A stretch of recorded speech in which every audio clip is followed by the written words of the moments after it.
Assalamualaikum warahmatullahi wabarakatuh. Masih bersama dengan saya Arif Nugroho. Kita akan belajar tentang ciri biografi dan pengungkapan kembali keteladanan tokoh dalam teks biografi.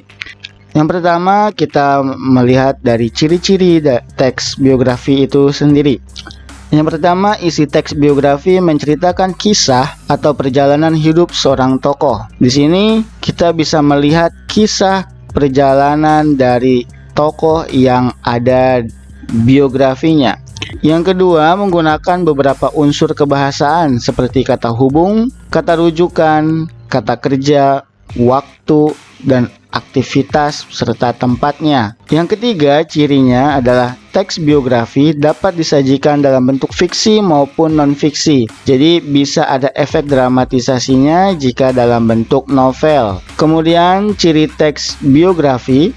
Teks biografi yang keempat adalah cirinya disajikan mengikuti pola tertentu yang didasarkan pada alur cerita, khususnya alur maju, sudut pandang penceritaan, gaya penulisan, fokus penceritaan, dan penggunaan bahasa. Yang kelima, paragraf-paragraf dalam teks biografi dikembangkan secara deskriptif dan naratif. Berarti teks biografi ini dikembangkan untuk mendeskripsikan atau menggambarkan tokohnya dan menceritakan perjalanan hidup seorang tokoh. Selanjutnya, ciri teks biografi bagian kedua, yaitu yang keenam, teks biografi umumnya disusun mengikuti struktur tertentu seperti ada orientasi atau perkenalan, kejadian atau peristiwa penting, dan reorientasi. Nah, nanti ini kita masuk ke dalam bagian strukturnya.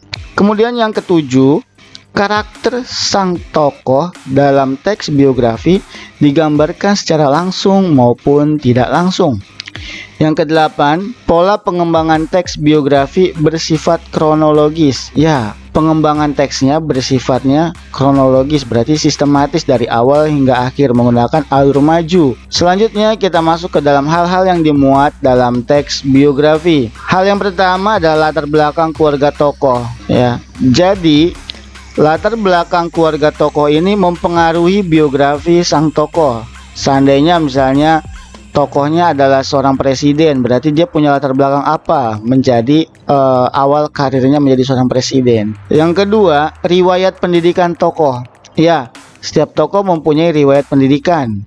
Contohnya Pak Habibie, yang dimana beliau mempunyai latar belakang pendidikan yaitu kuliah dan bekerja di negara Jerman. Kemudian selanjutnya yang ketiga, riwayat pekerjaan tokoh. Tadi kita ambil contoh, Pak Habibie memiliki pekerjaan yaitu fokus pada dunia penerbangan atau dirgantara. Yang keempat, prestasi tokohnya. Jadi apa yang membuat seorang tokoh menjadi sorotan yang kita baca agar menjadi motivasi buat kita, yaitu prestasi tokoh tersebut. Yang kelima, informasi yang mendukung biografi tokoh. Biasanya informasi ini didapat dari orang-orang sekitar atau keluarga, kerabat, dan teman tokoh yang akan kita baca ini. Selanjutnya, kita masuk ke dalam struktur teks biografi. Yang pertama, ada orientasi atau setting atau bahasa ininya AIM, yaitu pengenalan tokoh dan tokoh-tokoh lainnya yang berperan penting dalam hidup tokoh utama. Jadi ini digunakan biasanya di dalam novel. Contohnya novel Negeri Lima Menara atau novelnya Kupilih Jalan Gerilya tentang Jenderal Sudirman, ya. Kemudian yang kedua, peristiwa penting, ya. Jadi dalam struktur teks biografi ini memuat peristiwa-peristiwa penting, ya, yang dialami oleh tokoh dalam biografinya. Saya jika Jenderal Sudirman, ya peristiwa pentingnya adalah beliau meskipun sedang sakit, beliau tetap bergerilya di medan pertempuran. Dan misalnya ketika Pak Habibie berada di Jerman, beliau tetap belajar dengan tekun meskipun dalam keadaan yang cukup sulit di saat itu diceritakannya, ya. Kemudian selanjutnya yang ketiga, reorientasi, yaitu menyampaikan komentar evaluatif atau pernyataan kesimpulan mengenai rangkaian peristiwa yang sudah dikisahkan dalam bagian sebelumnya. Jadi ada kesimpulannya, ada komentar dari penulisnya yang dimana intisarinya atau maksud dari cerita tersebut itu apa. Unsur-unsur kebahasaan teks biografi. Pertama ada kata hubung, kedua ada kata rujukan, pronomina penunjuk, kata kerja, kata sifat, waktu, aktivitas, dan tempat. Ini unsur-unsur kebahasaan, ada 6 ya. Kita bahas satu persatu. Kata hubung banyak menggunakan kata sambung, kata depan, atau kata nomina yang berkaitan dengan urutan waktu. Misalnya kata sesudah, sampai, setelah, pada saat, kemudian, selanjutnya, selamanya, dan saat itu. Selanjutnya ada kata rujukan, sebuah kata yang digunakan untuk mengacu pada suatu hal atau untuk mendapatkan keterangan lebih lanjut. Beberapa kata rujukan yang sering digunakan yaitu ia, mereka, itu, beliau, dia, tersebut, di sini, dan masih banyak lagi.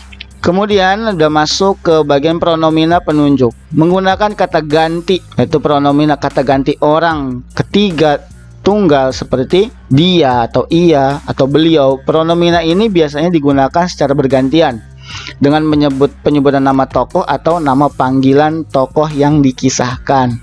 Ya, kalau kita lihat Pak Habibie itu kan namanya Burhanuddin Yusuf Habibie, tapi beberapa kerabatnya dan memanggilnya Rudi ya. Nah, Rudi Habibie seperti itu ya. Kemudian ada kata kerja. Banyak menggunakan kata kerja tindakan untuk menjelaskan peristiwa atau perbuatan yang dilakukan oleh tokoh. Misalnya berjalan, berbicara, belajar, membaca, menulis, melempar, dan lain sebagainya yang menggunakan kata kerja. Ya, tindakan tokoh itu tersendiri. Selanjutnya ada kata sifat. Itu banyak menggunakan kata adjektiva untuk memberikan informasi mengenai sifat-sifat tokoh secara rinci. Misalnya, untuk mendeskripsikan watak tokoh akan digunakan kata-kata seperti pintar, ulet, rajin, giat. Selain itu, dalam melakukan deskripsi teks biografi biasanya ya, deskripsi teks biografi itu menggunakan kata kopulatif sebelum kata sifat seperti adalah atau merupakan. Nah, itu dia.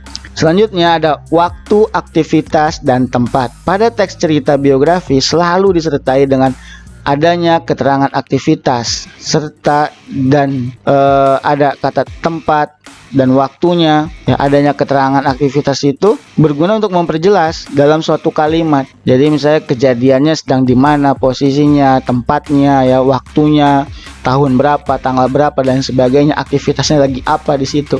Itu dia. Baik, itu saja yang baru bisa saya sampaikan. Kurang lebih mohon maaf. Jangan lupa klik like, komentar, dan subscribe, karena subscribe itu gratis. Kurang lebih mohon maaf. Assalamualaikum warahmatullahi wabarakatuh.